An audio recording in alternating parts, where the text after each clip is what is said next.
Ha ha! Hello, hello, hello. Hello, ADD fam. The crazy one, the craziest of all crazy bitches, back in this bitch. The crazy bitch himself. We got in this corner, crazy bitch Mike, coming in at a whopping 160 pounds. And his opponent is today's story, the BG.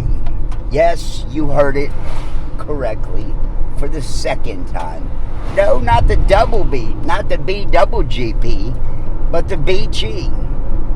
Another savory character, if you may. So, on for today's story. Today, we are going to talk about the BJ. Okay? The BJ, his name is Corey. Okay? And he may even see this video. Shout out, Corey. Yeah, we've squashed our beef. AKA Corey is AKA BG. I don't know where he got the nickname BG from. He might have, Corey was my brother-in-law's best friend, okay? My brother-in-law's is TJ. He's quite a few years younger than me. TJ's probably in his middle 30s now. I probably got maybe 10 years on TJ, right? This is my brother-in-law, my wife's brother. So, back in the days of when Colin and Zach were in diapers, we used to have TJ and his friends come over to where me and my wife lived, and he would babysit Colin and Zach a lot of the times. And me and my wife would go out when the boys were babies. I was still in my partying days. This is at a time when I used to go out and do X on the weekends, right? So that's a whole nother story, etc. Sorry, I'm trying to get this right. So, in the midst of having my brother-in-law babysitting my kids on the weekend, we get to meet all his friends. And all his buddies are now coming over too, because he's younger than me, so he still lives at home at this time. So this is like a getaway for TJ in these days. You know, his buddies can come over our house and drink and whatever and hang out. There'd be no adults there. So TJ had this best friend, Corey, the BG. Now Corey was as close to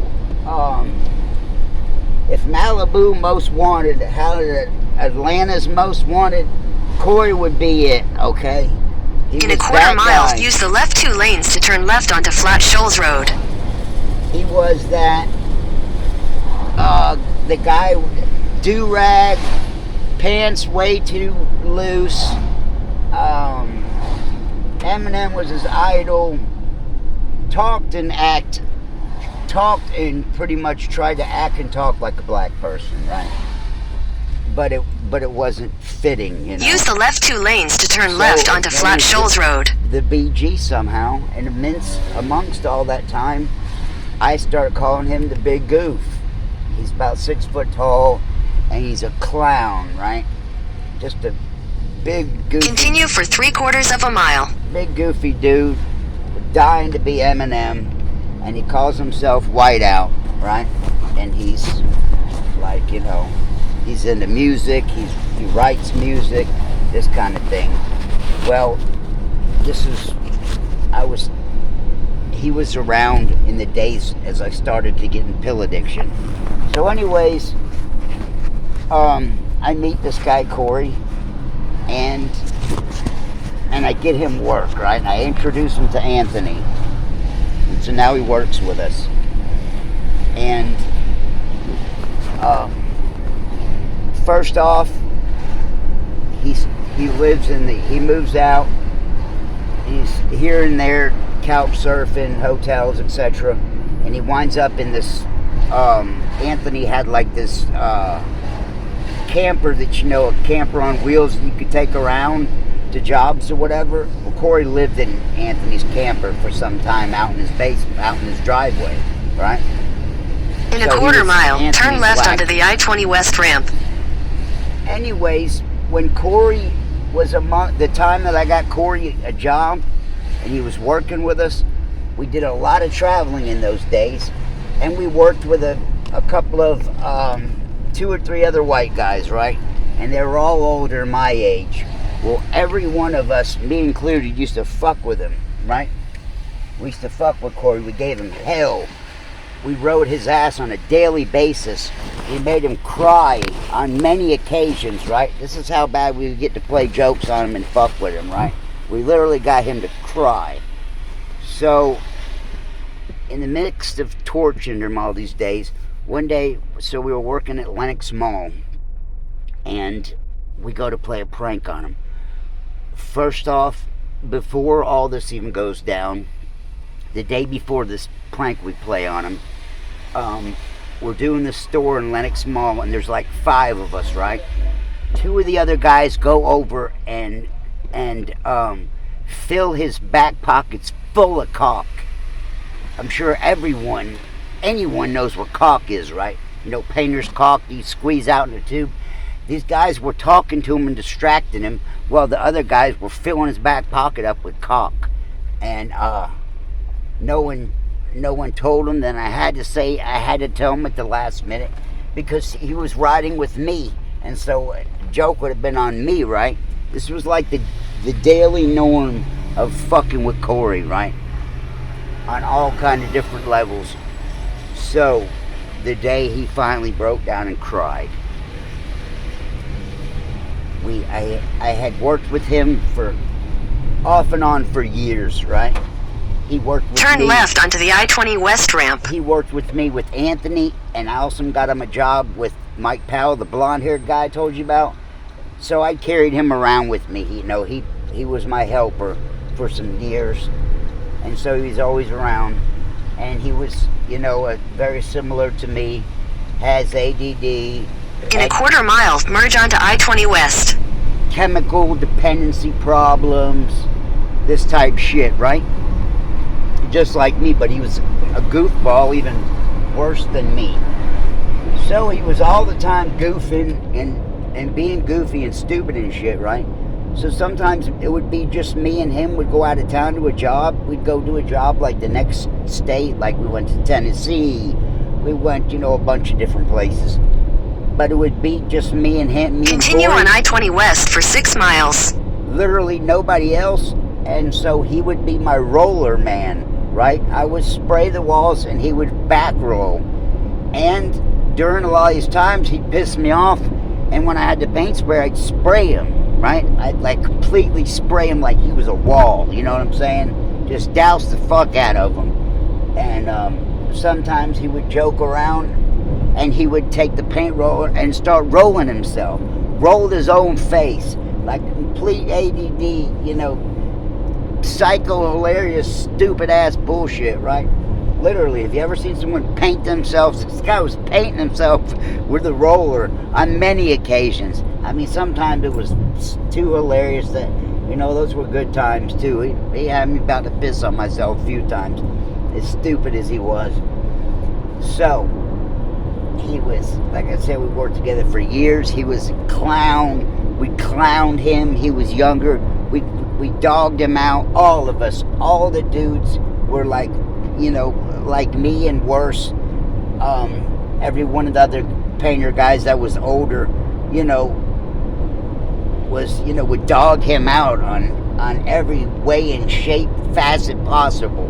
He'd go to bend over and they'd stick a paint roller up his ass type shit, always fucking with him all the time. Like I said, there was so many days that he'd break down and cry. And so this one day,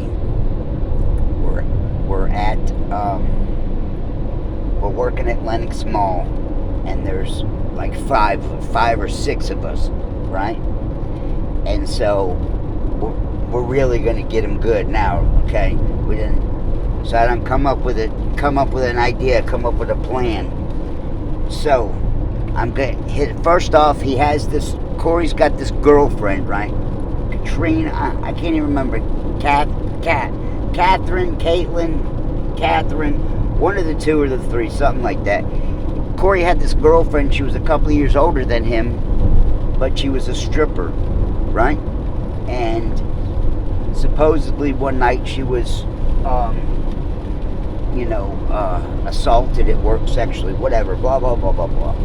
So this girl was a stripper, like I said, and it was his girlfriend, but she was quite a bit older than him, and, kind of played him for the fool, kind of played him, chumped him off type shit, he wasn't on no steady ground with her, you can put it that way. So he had this girlfriend, and like I said, they were close to one of these on again, off again relationships, right? And you all know the deal. And so they're on again, off again, and so it's not hard at all to pull on his heartstrings. He's like like a lost puppy, quivering and whimpering every day. And I used to give him the tight butthole with your hand. So I fuck with him hard, I'm the king of fuck with people. It's just something I've always gotten off on, playing tricks on people and shit and fucking with them. I just had a time with it my whole life for some reason. So this day I'm gonna get him. I'm gonna get him good, right? So I call up Anthony and tell him now she's working for Anthony, right? Now she's doing some work in the office, and like I said, Anthony's a perv, so it's a no wonder and a no-brainer that he's gonna hit on her. I told you he's a perv. He used to blatantly hit on my wife. He'd all the time be asking me and telling me and saying, "Let me see her tits. Tell Christy, let me see her tits. I'm pay her $20 to see her tits." I mean, just a ruthless prick, right? He used to say this shit to me all the time. And so he's just this kind of dickhead, and known to be a cheat and all that, and a backstabber and everything else. So we tell him, so I call Anthony ahead of time, and I prearrange it. I tell him I'm about to bust Corey's balls. I'm going to tell him that it's for his girlfriend, for her to come in tomorrow, but him to stay home. He's not working. He's off work, but Anthony wants her to work, but he's got to stay at home.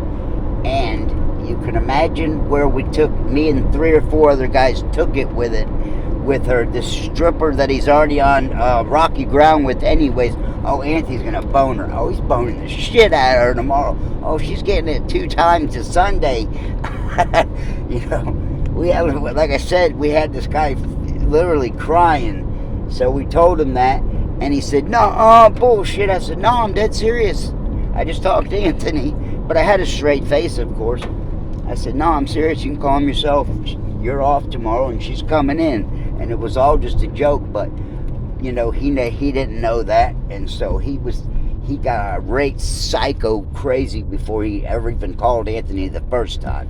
So everybody's fucking with him, talking about Anthony's boning his girl tomorrow, and yeah, that stripper whore, yeah, we're gonna have her. Anthony's talking about we're gonna get a pole. We're gonna have her over there doing pole dances and shit. We're all gonna be on it before it's over. Everybody was relentless with this kid, right? And he was kind of always bringing it upon himself too. He'd wind up putting his foot in his mouth, and somebody would bust it off in him, and it was crazy, funny ass times.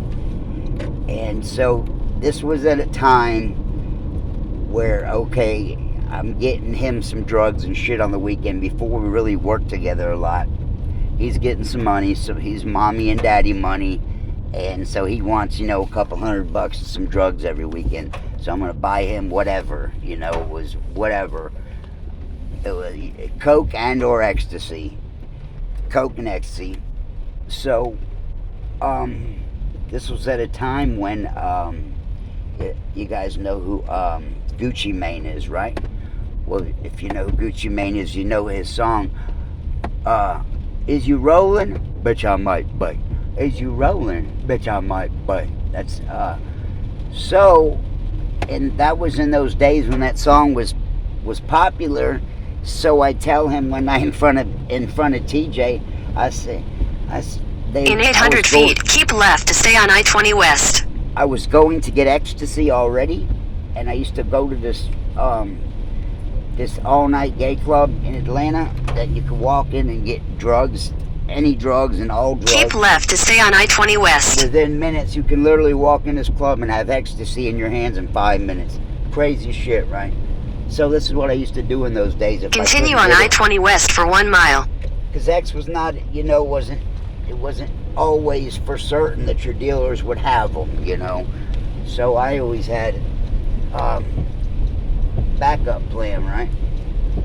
So a lot of these nights, Friday and Saturday night, TJ, which is my wife's brother, at this time, he's doing ecstasy and all this shit too, right?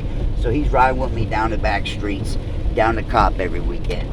So this is even before I was just starting to meet this guy, Corey, and just starting to hook them up. And this was at a time that Gucci song, Bitch I Might Be. So one night, I had just got some rolls, and I say, is you rolling? Bitch I might be, Jay. And he looked like he was about to cry, and TJ started about peeing on his pants. I told him, is you rolling? Because I had just gotten rolls, and my eyes was rolling, and I was rolling balls. I said, is you rolling? Bitch I might be, Jay. And from that day on, he was, but Jay. Is you rolling? Bitch I might be, Jay. And so he was stuck with the nickname BG, and I don't know what his name was before, but I turned it in a big goof, and he was, bitch, are you rolling? Bitch, I might be, Jay. Like I said, we gave that kid absolute immortal hell. Like I said, we had him crying many a days. The deal when we call Anthony and do all that and when we set all that up in motion, I mean, if you've seen the look on this dude's face, we're talking like if you ever seen somebody that was clock tower crazy, climb up in a telephone pole and start sniping people out. He was there, we had him there. Sometimes on a daily basis, we'd go out of town, and for days and weeks at a time. In a quarter mile, use the left 3 lanes to stay on I-20 West. Right? And there was about 6 of us, all white dudes, and we all have our own courts. Imagine 6 white painters, about 35 to 40 years old.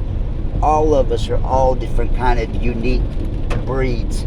But use the left 3 lanes to stay on I-20 West. But we all have ADD. So one of us is Robbie. Robbie's in and out of jail. He's a rare breed. This guy Robbie was one of our dudes, and I've known Robbie as long as I've known Anthony, over 20 years. And Robbie's like a biker. Keep left to stay on I-20 West.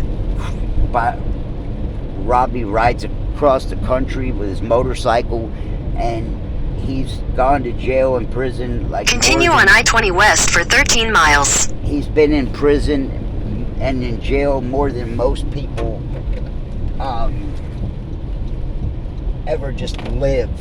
He spent more of that time behind bars. I'm telling you, the guy goes to jail like every year. You can set it on clockwork. He'll be driving and be out of town, have warrants, and just one of those guys, and be doing time out of state. He'll be gone for a couple of months, a year, then he'll pop up out of nowhere and be working with us. Then we'll take off my job. I won't see him for a year. He'll pop up. And so Robbie, we called him, he was a big meth head, right? Robbie didn't have no teeth, right? Old biker looking dude with thin long hair, blonde hair, and no teeth. But the biggest shit talker you could ever meet in your life. Ugly ass dude with a beer belly and no teeth, and he's pulling in pussy. I don't know how, but he's just one of those type people can shit talk you out of your underwear, and it's relentless with it, won't stop till he does, right? Like, this is one ugly ass looking fuck, right? But I've walked in and seen him in bars and shit, and be with hot chicks, and I'd be scratching my head like, huh? Like, what are you even doing with hanging out with them? The last time I ran into Robbie was right after I had went to jail for that time, and I was on probation and couldn't really do much. I went with Anthony to Chesapeake, Virginia, and what is that called? Whatever, by the by our our armies there, whatnot. I can't remember the town. Anywho, me and Anthony go to this job out of town. This is right after I had just gotten out of jail, 6 months. I may have been out a week, maybe a couple weeks, and I'll go with Anthony out of town. And Robbie comes to this job in Chesapeake, Virginia, and drives 16 hours on his motorcycle, right? 16 hours. He didn't have a helmet. Said he sat there and ate bugs. I mean, he's just that type of dude, right? You ever heard some shit like that? A dude rides 16 hours on a motorcycle with no helmet and just eats bugs the whole way. Sunburnt is complete, utter moral hell. And he gets there after being on his motorcycle for 16 hours and asks Anthony, so, where's the drugs and where's the bar, you know? And he asked me the same, and I said, it ain't that kind of party for me. But so that first night he went out and meets some chick. He's like 50. He's older than me. He's always been, or maybe my age. So he's my age, you know, and I would have been like 39 at the time, 38, something like that. But he looks old for his age. Like I said, all his teeth are gone.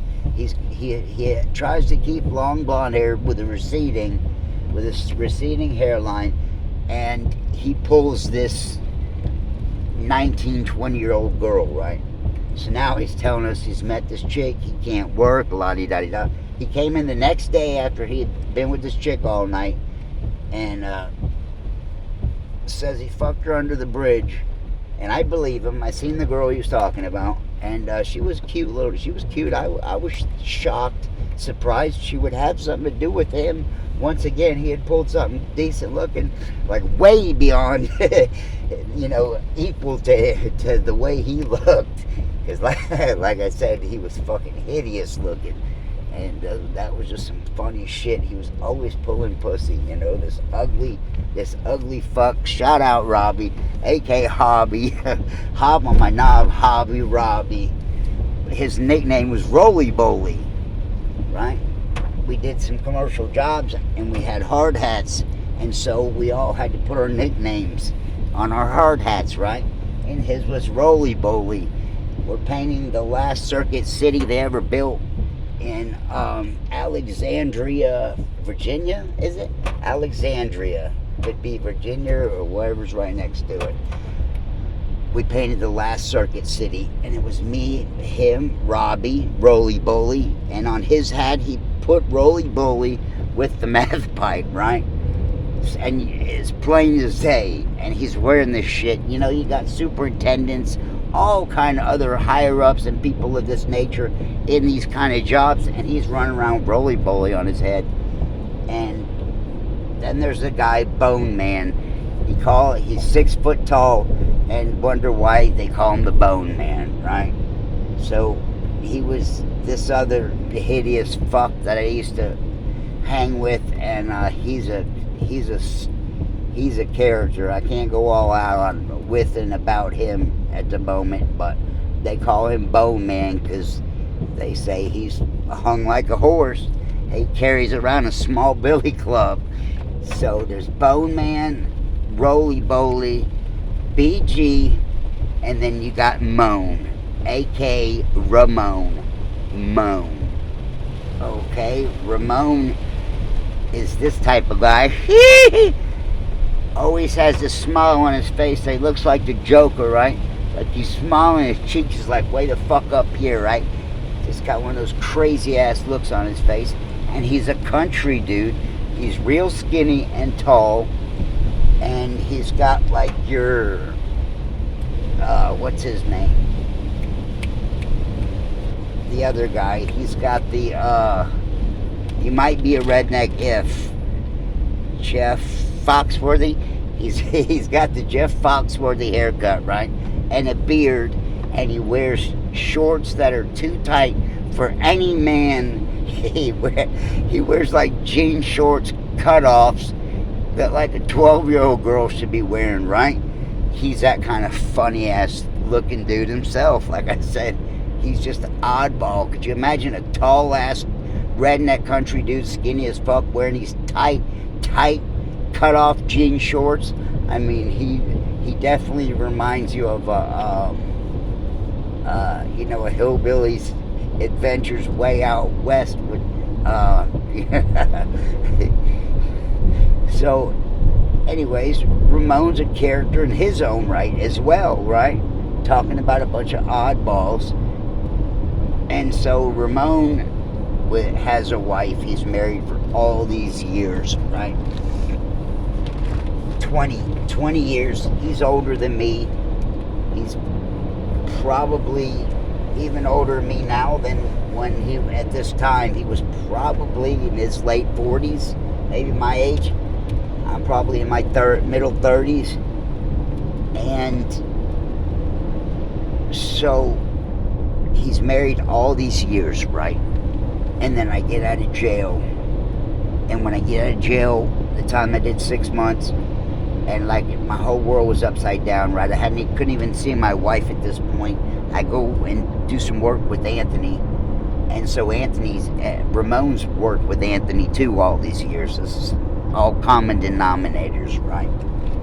So Ramon's been married like 20 years, and then I get out of jail, and in this time frame while I'm in jail, his 20 plus year wife, baby sweetheart from school now. Ramon's never had another girlfriend. He's probably never fucked anyone else in his life but his wife. You could imagine that. Like, they go back to high school and shit, right? She probably popped his cherry. So while I'm in the clinker, Ramon's wife starts getting on a computer, starts getting hussy with the guy that she was in high school with, and leaves him and takes the kids, right? Hits him with the whopper. And so I get out, and we get to working on this job together, this other job that we had done, this commercial job close to us in Smyrna, that we worked at the same building off and on for years, over 10, 15 years. One of our clients was this commercial building in Smyrna we'd go to and work for a couple of weeks every year, right? So we get back on that job together, the familiar, and Ramon's got a gun in his car and's telling me he's had the gun in his mouth on many a nights, like on every of nights, that he's putting a gun in his mouth. And he's telling me this, right? He's telling me he's thinking about he's gonna blow his fucking head off. There's no use to living anymore, Mike. And another one of these, who else could fit better into that? Who else fit better in there than me? Do you feel me? Do you feel me, ladies and gentlemen? Oh, well. I used to make all kind of noise and sounds with all these guys, with anyone and everyone I've ever been friends with. I've given them crazy, outlandish nicknames, find ways to get under their skin, and make fun of them, and make myself laugh. So hopefully I can help make you laugh too. This is the crazy one, the craziest of all crazy bitches, especially here in the A-Town. What's up? What's up there? What it do there? What it do?